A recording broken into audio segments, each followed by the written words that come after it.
नमस्कार, आप देख रहे हैं उत्तराखंड एक्सप्रेस और आपके साथ मैं हूं कंचन डोगरा नेगी। और मैं हूं आपके साथ शीनम शर्मा। देहरादून की बात करेंगे। सबसे पहले तेज बारिश के बाद सहस्त्रधारा में भारी नुकसान हुआ। रायपुर के ब्रह्मपुरी गांव में भारी बारिश के बाद आए मलबे ने 4 घरों को भारी नुकसान पहुंचाया है। गांव के ठीक ऊपर से आए टेनो मलबा घरों की दीवारों को तोड़ते हुए सब कुछ तहस तहस कर गया। मलबे में गौशाला में बंधे 3 से 4 मवेशी भी जिंदा दफन हो गए। मलबे के चलते घर का दरवाजा बंद हो जाने से कमरे में मलबे में फंसी एक महिला को दीवार तोड़कर सकुशल बचा लिया गया। अन्य घरों में लोग किसी तरह से अपनी जान बचाने में सफल हुए। ब्रह्मपुरी गांव में एक बड़ा हादसा होते होते टल गया। ये घर है रमेश कुमार का। यहाँ पर करीब 9 लोग इस पूरे घर में रहते हैं। जब शाम के टाइम लोग अपना खाना बनाने की तैयारी में थे, अपने कामकाज समेटने की तैयारी में थे, तो 6:30 से 8 बजे के बीच गांव वाले बताते हैं कि अचानक से जो भरभराकर जो मलबा था वो गांव की ओर बढ़ने लगा। और ये आप देख सकते हैं कि इस मकान की दीवार को तोड़कर ये मलबा पूरा का पूरा अंदर घुस गया। ये जो कमरा है यहाँ पर परिजन सोते थे, आप देख सकते हैं। ये पलंग के ऊपर ये पूरा मलबा पलंग इसमें दबा हुआ है। इसी तरह से दूसरा पलंग इसी मलबे और बोल्डर के नीचे यहाँ पर दबा हुआ है। यानी कि कुछ देर बाद परिजनों की यहाँ पर सोने की तैयारी थी, वो खाना खाने की तैयारी में थे। इसी बीच अचानक से जो मलबा आया, ये आप देखेंगे कि ये घर की दीवार, ये घर के अंदर दूसरा कमरा है और यहाँ से इसकी दीवार को तोड़ते हुए पूरा का पूरा मलबा इस घर में जा घुसा। आपका क्या नाम है?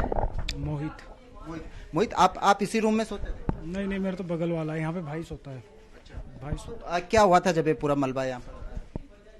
जब पूरा मलबा आया था, ये आया धीरे धीरे आया मलबा, तो पता भी नहीं चला हमें। शाम को बगल में पानी देखा, बहुत आराम से आया। पूरा पीछे की दीवार थी, खिड़की थी, बल्कि यहाँ पे खिड़की तोड़ के सारा मलबा अंदर आ गया था इस पे। जहाँ भी हम लोग खड़े हैं इस मलबे में, इस कमरे में कौन कौन लोग रहते थे यहाँ? नहीं, ये तो मेरे पापा का रूम था और ये भाई का, उधर बगल में मेरा था।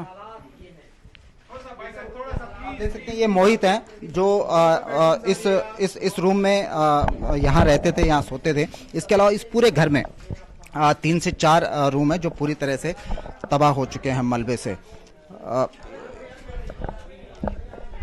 पूरा का पूरा मलबा और कीचड़ पूरे घर में भर चुका है। आप ये देखिए, घर किसी भी तरह से रहने लायक नहीं बचा। जो घर का सामान है, इतनी तेजी से इतनी जल्दी से ये सब कुछ हुआ कि ना घर वाले समझ पाए और ना उनको सामान निकालने का मौका मिल पाया। अगर मैं अंदर जाने की कोशिश करूं तो आप देखेंगे कि ये कितना पूरा का पूरा कमरा, ये देखिए पूरा का पूरा मलबा इस घर में भरा हुआ है।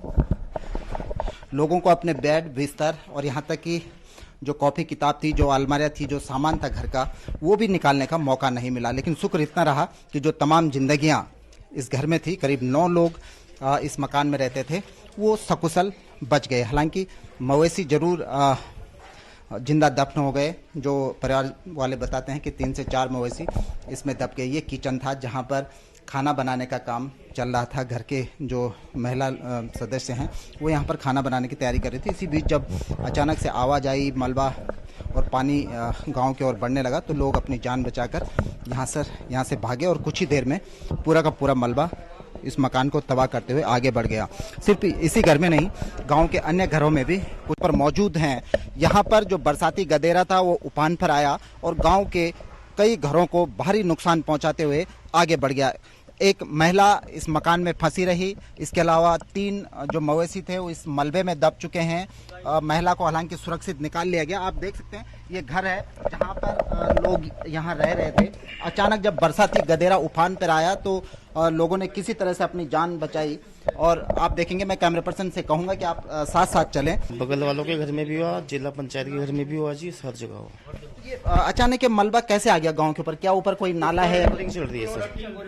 प्लॉटिंग वालों ने पुस्ते लगाए, पुस्ते के अंदर 200-250 डंपर मलबा डाला।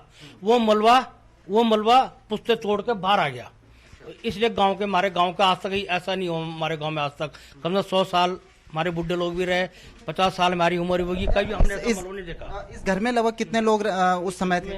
इसमें कम से 5 लोग सब बाहर निकल के गाय दब गई इसके नीचे। गांव के लोग बताते हैं कि इस मकान के ठीक ऊपर, इस गांव के ठीक ऊपर यहाँ पर प्लॉटिंग का काम चल रहा है और इस प्लॉटिंग के चलते जो पहाड़ का मलबा काटा गया, जो मलबा कटान का यहाँ पर काम हुआ, उस मलबे को सही ढंग से सही जगह डोज नहीं किया गया। एक जगह उसका ढेर कर दिया गया और जब बरसाती नाला अपने उफान पर आया तो पूरी दीवारों को तोड़ते हुए पूरे मलबे को बहाते हुए गांव में घुस गया। बड़ी संख्या में यहाँ पर बड़े पैमाने पर यहाँ पर तबाही हुई है, लोगों के घरों को नुकसान पहुँचा है। 3 मवेशी अभी भी इस मलबे पर जहाँ पर मैं खड़ा हूँ, गांव वाले बताते हैं कि यहाँ पर 3 मवेशी दबे हुए हैं।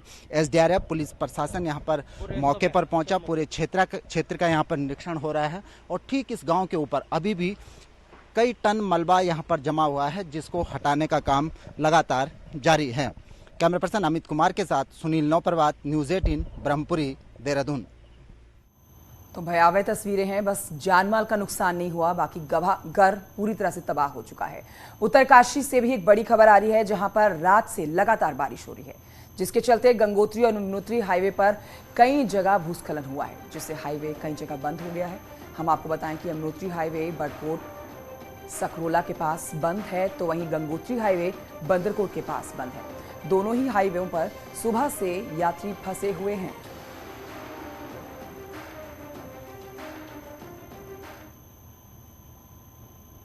तो वहीं नैनीताल में भवाली स्टेट हाईवे पर फिर से भूस्खलन हुआ। सड़क टूटने के बाद पोकलेन मशीन से पहाड़ी का कटान चल रहा था। इस बीच पहाड़ी का बड़ा हिस्सा पहाड़ से नीचे की तरफ गिर गया। हालांकि गनीमत रही कि कोई बड़ा हादसा नहीं हुआ।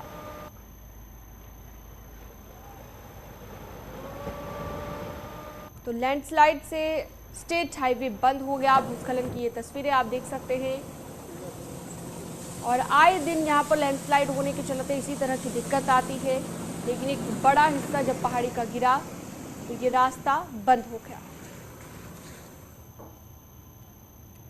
और ऐसी खबर आपको बताएं कि टिहरी से भी है, जहां पर नरेंद्र नगर रानी पोखरी रोड भी बंद हो गया है। बारिश के चलते भारी मलबा और बोल्डर रोड पर आने से सड़क बंद है।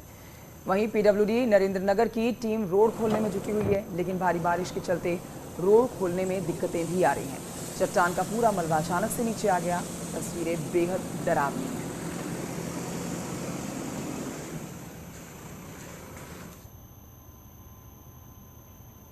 तो देहरादून से बड़ी खबर आपको बताते हैं। प्रदेश में अगले 48 घंटे तेज बारिश का अलर्ट जारी किया गया है। कुमाऊं के जिलों में तेज बारिश का पूर्वानुमान जारी किया गया है। पिथौरागढ़, नैनीताल, चंपावत में तेज बारिश का अलर्ट है। टिहरी, पौड़ी में भी कहीं कहीं पर तेज बारिश होगी। प्रदेश भर में बारिश को लेकर मौसम विभाग की ओर से अलर्ट जारी किया गया है।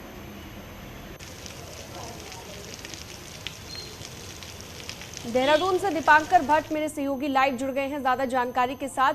दीपांकर, जो रेड अलर्ट जारी किया गया था पहले, वो भी सटीक साबित हुआ था। अब एक बार फिर से मौसम विभाग की ओर से अलर्ट जारी किया गया है। किन किन इलाकों को लेकर ये अलर्ट है, ज्यादा जानकारी? बिल्कुल, अभी तक अगर हम देखें पिछले 4 दिनों में राज्य के सभी जिलों में बारिश हुई है, अलग अलग जगहों पर बारिश हुई है। आज सुबह तक देहरादून की अगर बात करूं या दूसरे डिस्ट्रिक्ट्स की बात करें, कई जगहों पर आज सुबह तक भी बारिश का सिलसिला जारी रहा है। देहरादून की तस्वीर हम इससे पहले दिखा चुके हैं कि किस तरीके से सहसदारा इलाके में एक बड़ा नुकसान होते होते बचा है। हालांकि वहां पर मलबा लोगों के घरों में घुसा। इसके बाद अब जो येलो अलर्ट जारी किया गया है, ऑरेंज अलर्ट जारी है कुछ डिस्ट्रिक्ट्स के लिए, उनमें अल्मोड़ा, नैनीताल, पिथौरागढ़, पौड़ी और टिहरी, ये 5 डिस्ट्रिक्ट शामिल हैं, जहां पर अगले 48 घंटों में कई जगहों पर भारी बारिश हो सकती है। और पिछले 4 दिन से जो सिलसिला चल रहा है बारिश का, वो आगे भी अभी जारी रहेगा इन डिस्ट्रिक्ट्स के लिए। और बाकी जगहों पर भी अभी मौसम पूरी तरह साफ होगा, इस बात को लेकर अभी कोई पूर्वानुमान फिलहाल नहीं है। लेकिन हाँ, ये बात हम जरूर कह सकते हैं कि 4 दिन में जिस तरह बारिश हुई है अलग अलग डिस्ट्रिक्ट्स में, उससे कई जगहों पर सड़कें बंद हुई हैं। इस वक्त 166 सड़कें पूरे स्टेट में बंद हैं, जिसमें 14 स्टेट हाईवेज हैं। लेकिन एक जिसे कहते हैं बड़ा नुकसान अक्सर हमने पिछले कुछ सालों में देखा है, वो चाहे आराकोट की आपदा रही हो, पिथौरागढ़ में रहा हो, नैनीताल में रहा हो, इस तरह की स्थितियां रही जब बड़ा नुकसान हुआ जान माल का। फिलहाल अभी तक के मानसून सीजन में ऐसी कोई बुरी खबर कहीं से नहीं है। सीनम और कंचन। जी दीपांकर, अभी हमने खबर दिखाई कि किस तरह से एक घर के अंदर मलबा घुस गया। गनीमत रही कि घर के 9 लोग सुरक्षित हैं, लेकिन घर के जो मवेशी थे वो मारे गए हैं। पूरे घर में मलबा ही मलबा देखा गया। और मौसम विभाग ने आगे भी इसी तरह से लगातार बारिश का अलर्ट जारी करा हुआ है। बिल्कुल कंचन, अभी भी अगले 48 घंटे के लिए मौसम विभाग का अलर्ट है और इस मौसम विभाग के अलर्ट अभी फिलहाल 5 डिस्ट्रिक्ट्स के लिए दिया गया है, जिसमें कुमाऊं मंडल के 3 डिस्ट्रिक्ट शामिल हैं और गढ़वाल मंडल के 2 डिस्ट्रिक्ट शामिल हैं। लेकिन क्योंकि मानसून सीजन है, अभी बारिश लगातार 4 दिनों से चल रही है और आगे भी अभी 15 सितंबर तक मानसून सीजन को माना जाता है, तो ये अगस्त की जो शुरुआत है, उम्मीद यही कर रही है सरकार भी, आपदा प्रबंधन विभाग भी, कि कहीं पर कोई बड़ा नुकसान ना हो। हालांकि बारिश फिलहाल सभी जगहों पर है। जी शुक्रिया आपका दीपांकर जानकारी के लिए। तो देखिए, इस समय एक बड़ी खबर आ रही है देहरादून से, जहां पर मुख्यमंत्री पुष्कर सिंह धामी का हरिद्वार का दौरा आज है। सुबह 11 बजे पतंजलि योगपीठ पहुंचेंगे मुख्यमंत्री पुष्कर सिंह धामी। जड़ी बूटी दिवस के प्रोग्राम में शामिल होने वाले हैं मुख्यमंत्री। तो आज सुबह 11 बजे का समय जब इस कार्यक्रम में शिरकत करने वाले हैं, पतंजलि योग पीठ पहुंचने वाले हैं मुख्यमंत्री पुष्कर सिंह धामी ठीक 11 बजे।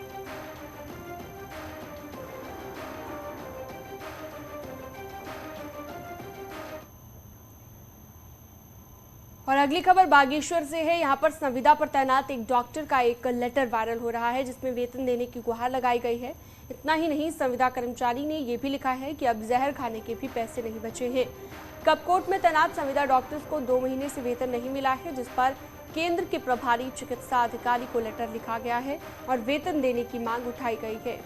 पैदल चलने की वजह से डॉक्टर का कहना है कि 5 किलो वजन घट गया है, अब तो जहर खाने के भी पैसे नहीं बचे हैं। सोशल मीडिया पर यह लेटर खासा वायरल।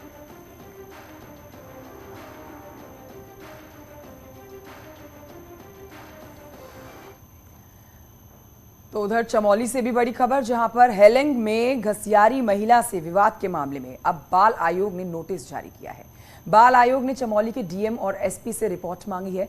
घसियारी महिला के साथ मासूम बच्ची को 2 से 3 घंटे तक थाने में रखा गया था। इस पर बाल आयोग ने सख्त रुख दिखाया। नोटिस जारी करके जवाब मांगा गया है। 5 अगस्त तक रिपोर्ट मांगी गई है।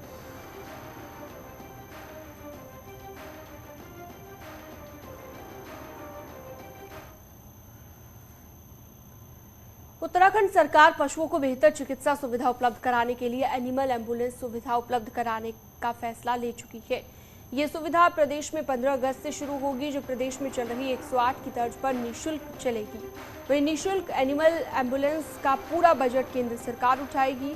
पहले फेज में 60 एम्बुलेंस प्रदेश में दौड़ेंगी, जिसके लिए एक टोल फ्री नंबर होगा। दूर दराज के गांव और दुर्गम क्षेत्रों में अब पशुपालकों को अपने पशुओं के इलाज के लिए नहीं भटकना होगा। इस वैन में जो है सारी फैसिलिटीज़ हैं, 2 डॉक्टर्स हैं, एक हमारा ड्राइवर होगा। जब आपके डोर स्टेप पे आपको डिलीवरी दी जा रही है, आपके डोर स्टेप पे आपको सेवा दी जा रही है, आपको कहीं अस्पताल लेके पशु को जाने की ज़रूरत नहीं है। और एक नजर डालते हैं प्रदेश की राजनीति पर। देखिए, विधानसभा चुनाव में हार के बाद उत्तराखंड कांग्रेस के नेताओं को एकजुट करने की कोशिश हुई है। केंद्रीय नेतृत्व में इस काम के लिए एक कमेटी तक बना दी गई ताकि सबको साधा जा सके। दरअसल राष्ट्रपति चुनाव में हुई क्रॉस वोटिंग से कांग्रेस हाईकमान को खासा परेशान कर रहा है।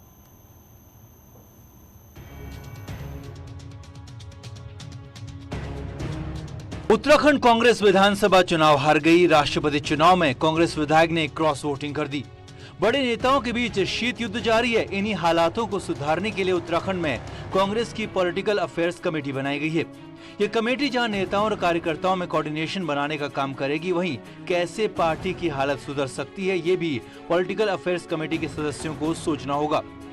14 सदस्यों की टीम में प्रदेश प्रभारी, प्रदेश अध्यक्ष से लेकर मौजूदा वक्त में विधायक सुमित हृदयेश और राजेंद्र भंडारी को जगह मिली है। वहीं टीम राहुल के वैभव वालिया को भी शामिल किया गया है। पूर्व सीएम हरीश रावत को लगता है कि मसले भी सुलझेंगे, पार्टी आगे भी बढ़ेगी। कम से कम 40% मेंबर ऐसे हैं जो बिलो 40 है, तो ये अच्छी बात। मनमुटाव तब पैदा होता है, तब भ्रम पैदा होता है जब संवाद नहीं होता है। अब संवाद के लिए एक मंच है। हफ्ते में मिल लेंगे, 10 दिन में मिल लेंगे, ये लोग 20 दिन में मिल लेंगे, आपस में थ्रेश आउट किया जा सकता है। कांग्रेस में चुनावी हार के बाद बड़े नेता हो या छोटे कार्यकर्ता एक दूसरे के खिलाफ जमकर बयानबाजी हुई। कांग्रेस में खुलेआम झगड़े का यही कल्चर खत्म करना पॉलिटिकल अफेयर्स कमेटी के लिए बड़ा चैलेंज है। पूर्व अध्यक्ष और नेता विपक्ष प्रीतम सिंह का कहना है कि बिना अनुशासन कुछ नहीं बदलने वाला और ये बात पहले बड़े नेताओं को समझनी होगी। पार्टी में अनुशासन नहीं होगा तब तक चीजें नहीं सुधर सकती है, और अनुशासन की शुरुआत ऊपर से होनी चाहिए, नीचे से नहीं। हम छोटे छोटे कार्यकर्ताओं के खिलाफ तत्काल प्रभाव से कार्रवाई करते हैं। और जब हम बड़े लोग अनुशासन तोड़ते हैं, उस पर मौन रहते हैं, तो उससे पार्टी में अनुशासन नहीं आ सकता। कांग्रेस नेताओं को सत्ता के लिए फिलहाल साल 2027 तक का इंतजार करना है। अब तब तक कांग्रेस नेताओं को लाइन पर रखने का काम कमेटी के लिए आसान दिखता नहीं। देहरादून से न्यूज़ 18 के लिए दीपांकर भट्ट की रिपोर्ट।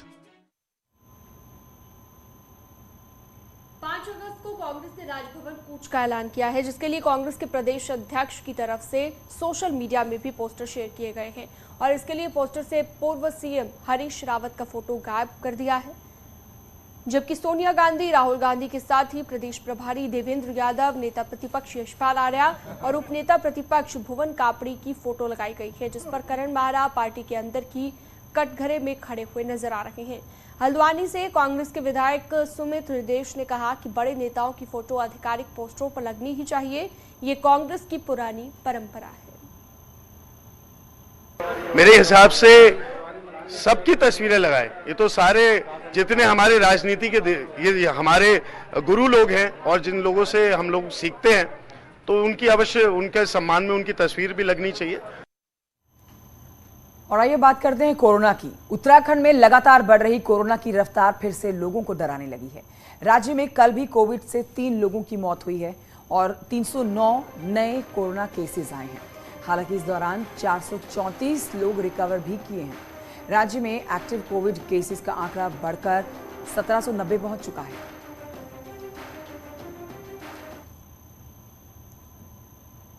हरिद्वार में पंजाब नेशनल बैंक के कर्मचारियों की लापरवाही का खामियाजा शिक्षा विभाग और स्कूली छात्रों को भुगतना पड़ रहा है।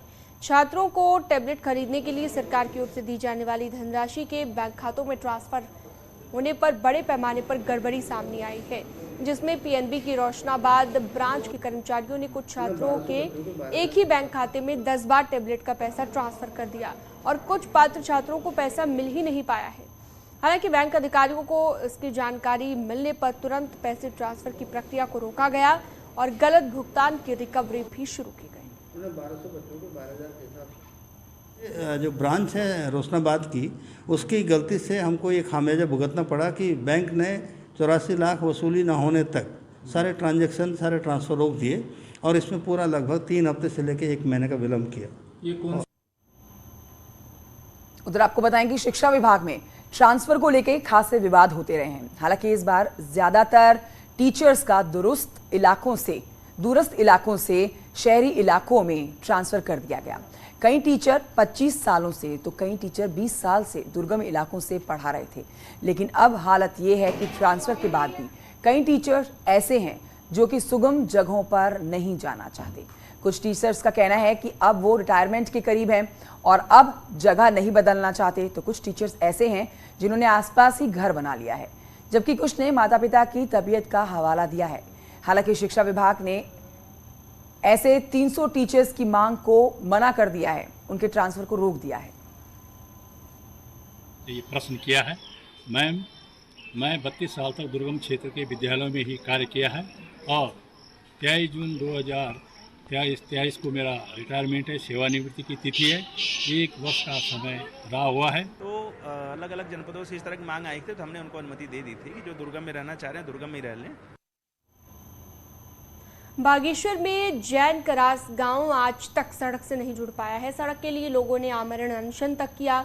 आश्वासन के अलावा उन्हें कुछ नहीं मिला। बीमार व्यक्ति को 3 किलोमीटर डोली पर ले जाने की ग्रामीणों की मजबूरी बन गई है। बुधवार को ग्रामीण एक बार फिर से परेशानी से जूझे। गांव की एक महिला की तबीयत अचानक खराब हो गई।